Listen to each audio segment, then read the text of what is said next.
Assalamualaikum warahmatullahi wabarakatuh.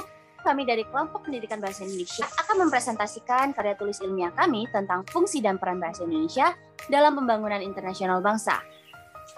Sebelum itu, kami akan memperkenalkan diri kami masing-masing. Yang pertama adalah saya, Adwini Nabila Putri, dengan NPM 2116071024 sebagai moderator. Nama saya Ahmad Jupan Fadil Farid.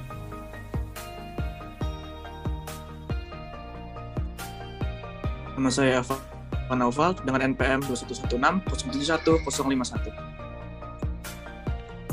Nama saya Pilar Tio Guntoro dengan NPM 2116071063. Dan nama saya Rehan Arafi Suris dengan NPM 21160711102. Nama saya Yunia Putri Amalia dengan NPM 2116071104.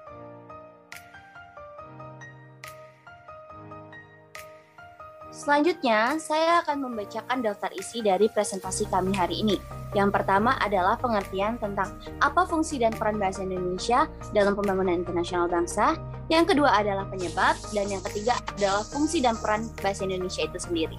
Sebelum itu, Zulfan akan membacakan tentang latar belakang karya tulis ilmiah kami. Persilahkan. Latar belakang. Bahasa adalah bagian terpenting dalam kehidupan penuturnya. Bahasa dapat menjadi alat atau media pemersatu antar negara satu dengan negara lainnya. Sebab menggunakan bahasa, kita dapat berkomunikasi baik secara lisan maupun tertulis dan mengekspresikan diri, sehingga fungsi serta peranan bahasa sangatlah beragam. Selain itu, bahasa dapat digunakan sebagai alat beradaptasi sosial di dalam berbagai situasi dan lingkungan. Pada awal kemunculan bahasa Indonesia, dapat dikatakan bahwasannya bahasa Indonesia adalah manifestasi kebudayaan yang berasal dari perjuangan bangsa, persatuan dalam keragaman budaya, dan kesamaan tujuan untuk mewujudkan cita-cita bangsa. Bahasa Melayu Riau yang menjadi dasar bahasa Indonesia ditetapkan pada Sumpah Pemuda 28 Oktober 1928. Bahasa Indonesia perlahan mulai mengalami perkembangan. Semakin pesatnya perkembangan, bahasa Indonesia sekarang mulai menjadi bahasa modern. Namun, bahasa daerah pun tetap lestari karena masih digunakan dalam kehidupan sehari-hari.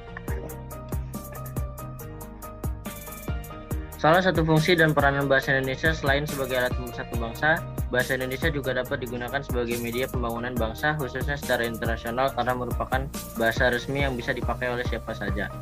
Dalam pasal 44 Undang-Undang Nomor 24 Tahun 2009 dijelaskan, 1. Pemerintah meningkatkan fungsi bahasa Indonesia menjadi bahasa internasional secara bertahap, sistematis, dan berkelanjutan.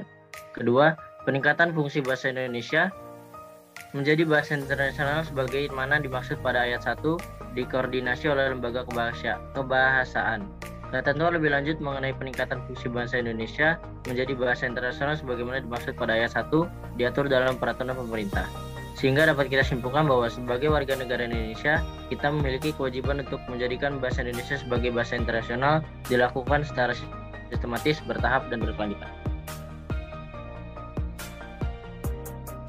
Ya, terima kasih telah membacakan latar belakang dari karya tulis kami. Kemudian yang kedua adalah masuk ke pengertian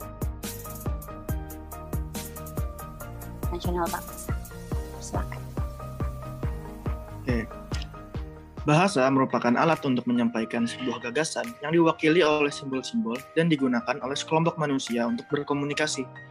Perkembangan teknologi dan globalisasi membuat batas antar negara semakin tersamarkan. Hal ini menjadikan hubungan antar manusia menjadi lebih tak terbatas.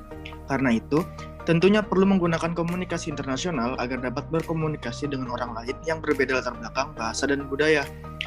Kedudukan dan fungsi bahasa Indonesia dalam pembangunan bangsa karena digunakan sebagai bahasa resmi kenegaraan dalam memajukan pembangunan masyarakat dalam berbagai aspek kehidupan. Sekian. Ya, terima kasih. Kemudian selanjutnya adalah membahas tentang penyebab dari fungsi dan peran bahasa Indonesia terhadap pembangunan internasional bangsa. Kepada Ray, dipersilakan. Yaudah, pada bab ini dikarenakan perkembangan zaman yang banyak banyak sekali terjadi perubahan yang terjadi dalam kancah internasional, di mana setiap perubahan memiliki dampak negatif maupun positif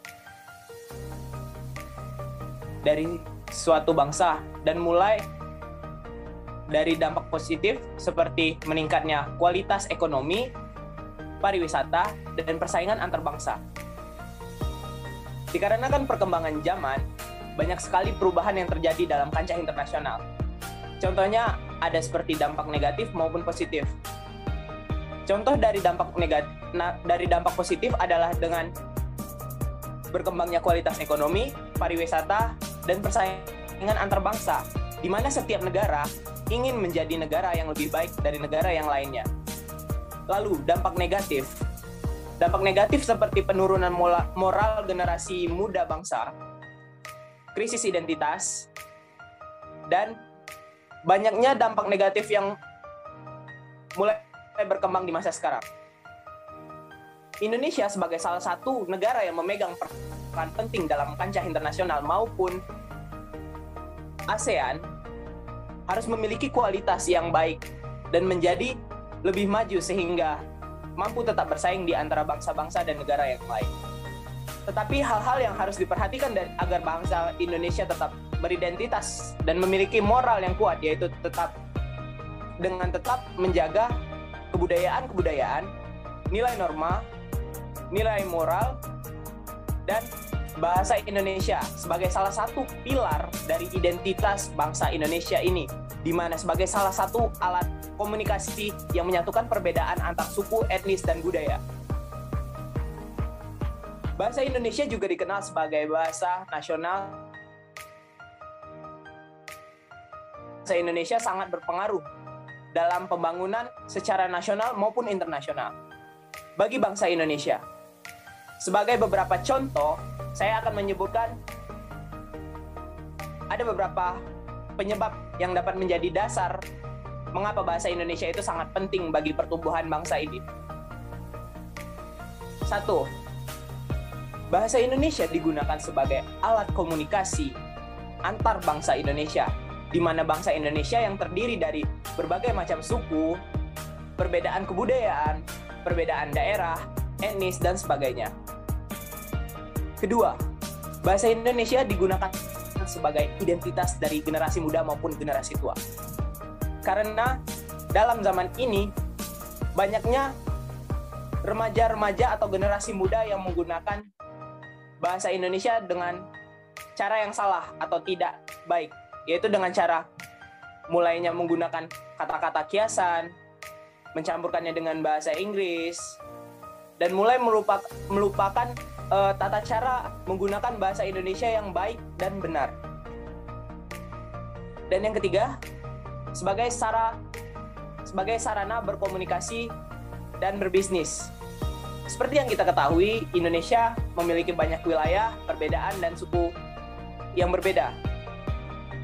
Jadi tidak mungkin suatu daerah berbicara dengan daerah yang lain menggunakan bahasa daerah mereka sendiri. Jadi diperlukan bahasa Indonesia sebagai alat komunikasi utama untuk melakukan pertukaran atau bisnis di antar wilayah. Sekian penjelasan dari saya, terima kasih. Terima kasih kepada Rehan yang telah membacakan tentang penyebab, fungsi, dan peran bahasa Indonesia. Kemudian masuk ke materi dari fungsi dan peran bahasa Indonesia itu sendiri terhadap pembangunan internasional bangsa. Kepada Tio, dipersilakan. Fungsi dan peran bahasa Indonesia dalam pembangunan internasional bangsa. Peran bahasa Indonesia dalam pembangunan internasional bangsa salah satunya ialah sebagai alat pengembangan kebudayaan, ilmu pengetahuan, dan teknologi. Pengembangan kebudayaan, ilmu pengetahuan, dan teknologi memerlukan bahasa. Hal ini dimaksudkan agar keperluan dalam pengembangan tersebut dapat dimengerti oleh masyarakat luas. Dalam kaitan dengan fungsi ini, bahasa Indonesia adalah alat yang memungkinkan untuk membina dan mengembangkan kebudayaan Indonesia yang memiliki ciri-ciri dan identitasnya sendiri, yang membedakannya dengan kebudayaan daerah dan kebudayaan asing. Sekian dari saya, terima kasih. Dan selanjutnya adalah kesimpulan dari karya tulis ilmiah kami dan kesimpulan dari presentasi hari ini, yang akan dibacakan oleh Yunia. Pada Yunia, dipersilakan.